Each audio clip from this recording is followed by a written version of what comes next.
The Ned McGinley tournament, we finished second as a team. We were 6 to 7 points behind first place. RIT won the tournament. They're a top 15 team in the country, and then we were followed by Wilkes and Roger Williams. That being said, at 25, Braswell wrestled the entire tournament with a really solid pace, probably had the match of the tournament in the finals against a really tough Wilkes kid. He pushed the pace, he dominated, he constantly attacked, he scored a lot of takedowns, and set the tone for our guys the whole weekend, with a really good pace, really good intensity. And so he won the tournament. Then at 133, Joey went in as the number 7 seed of the tournament, and he had the number 2 seed in the quarters, so he won 2 matches. And then in the quarters, he had the 2 seed Josh Wilson, who at the time was ranked number 9 or number 8 in the country, and he beat him 3-2. Joey has been somebody who has put in multiple off seasons together. That's the biggest win of his college career, and it's exciting to see him go from losing a match to a kid 7-3 to beating that same kid the following season 3-2. So biggest win of his career, and he just cracked the national rankings for the first time ever. Joey's now ranked 12th in the country. So he went on, he wrestled a Roger Williams kid who's ranked top 10 in the country. We lost 6-3, and he comes down and he tech falls a returner from King's College. I want to say it was like 17-2, and then we medicaled him for 3rd place. So he went 3-1 on the day, or 4-1 on. I want to say 4-1 on the day. So real excited about Joey in the future. We just got to keep stringing wins like that together. 41, Woody just dominated all the way through. Had put 4 solid wins together. He was the number 1 seed of the tournament. He wrestled a returning NCAA qualifier in the finals, beat him 12-1. I mean, he wasn't even challenged. He, ever since the D3 college championships, where he knocked off that number 1 ranked guy from Johnson and Wales, he's just letting the points flow. He knows how he's going to win matches, and he's putting on an exciting product. Couldn't be more proud of him and his effort. And then at 49, Gabe Levy, he had his first tournament. He won 3 matches in a row. Wrestled a real tough kid from NYU who was a JUCO All-American in the semis, and probably should have went on our feet in the 3rd period rather than going down. And it is what it is. We lost a 5-4 match, and we can get that one back later in the year. But Gabe showed how methodical he is when it comes to mat wrestling. He didn't get taken down the entire tournament. After he lost, we medical forfeited him, but he went 3-1 on the day. Was real excited with that. I was actually excited. Somebody at 25 I missed over. Alex Logsdon went 3-2 on the day, so I was pumped with him. And then also at 49, Hunter Campbell was winning against a guy who was ranked top 4 in the region.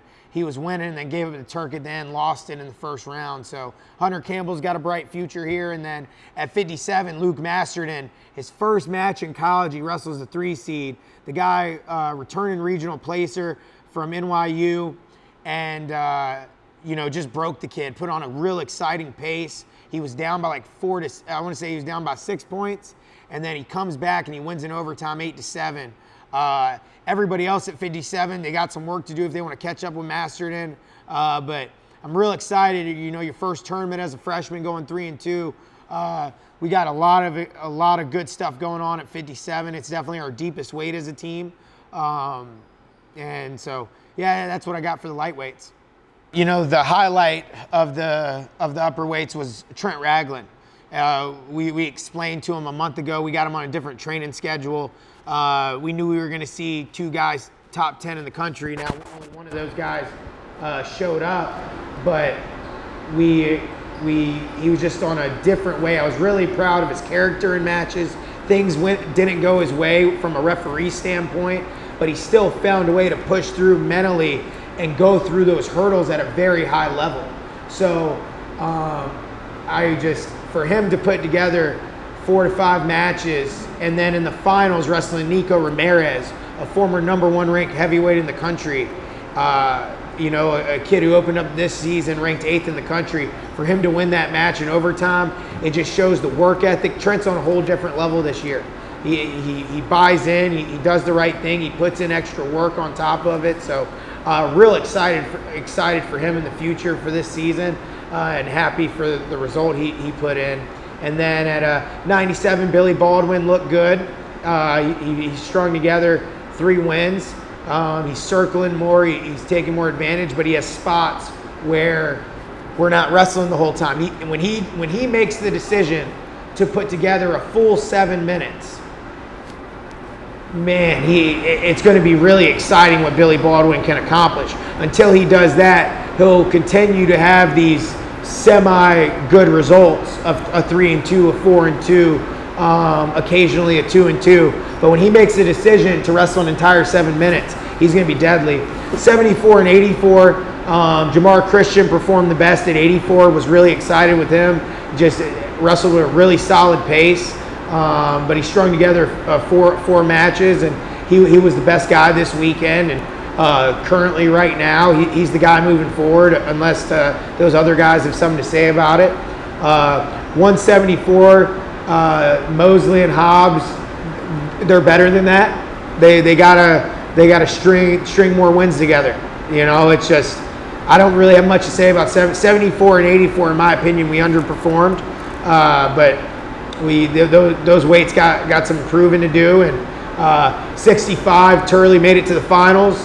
He wrestled tough, got some pins, and then in the finals we had a 7-point swing in a match. We put the kid to his back with a legal move. It was called that. It was an illegal move, and so it would have been 2 and 4. Instead, it's a technical violation. That kid gets a point, and then the ref made a mistake. He puts him down.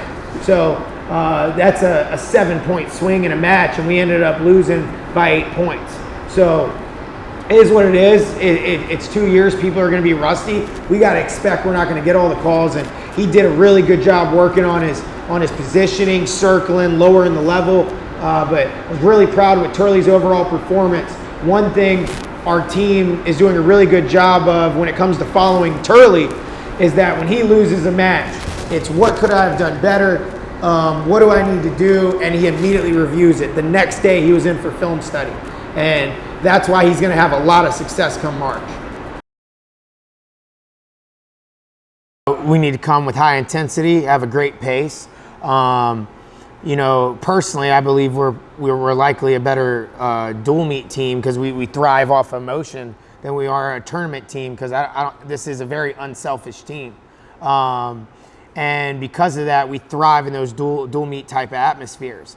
That being said, we're excited, we're pumped. Guys have been locked in for the past 5 days, and we're ready to make some history this weekend. It's just the reason why you see upsets is because one team believes it while the other teams take them lightly. And if we want to go in there and knock off Bellarmine, George Mason, and Bucknell, 3 Division I programs, we have to come in with a sense of belief and a sense of entitlement that we belong. And it's gonna happen on a minute-by-minute basis, a period-by-period basis. It's because at the end of the day, a high crotch is the same at any level. A sweep is the same at any level. Snap down, go behind, a hard mat return, a stand-up cut through. It's like, it doesn't matter. Wrestling is wrestling at the end of the day. And we're gonna put on a solid product for 7 minutes straight, for 10 matches straight, for 3 duels. And if we do that, we'll live with the result. And if whether that's 1 and 2, 2 and 1, or 3 and 0, it's just losing isn't an option. And these guys understand that, and they train for moments like this weekend. So we're excited. I'm excited to have this place packed. We're gonna have, but including us, we're gonna have 18 teams here. We expect some weights. We're going to have an all Averett finals. We should have placers at every single weight class. But I'm excited for us to put on a solid event that's been growing every year. Last time we ran the Cougar Open, I want to say we had 160 entries. And now this year we have well over 250 entries. So it just shows how the tournament has grown and people want to come, and our hospitality room is really nice and good. So referees really enjoy that and want to come back. But just excited because it's hard when you don't get to wrestle in the dual meets, especially for a weekend like this weekend. But those guys, you know, this is where you make your impact. If you want to earn that starting spot, go out and win the Cougar Open.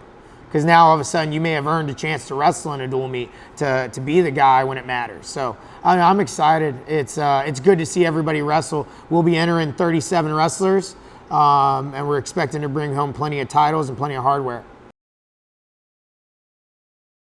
You know, as a tournament team, we're ranked 24th in the country. And as a dual team, we're ranked 18th in the country. I see us climbing the ladder as the year goes. It's just that we're nowhere close to where our goals are currently.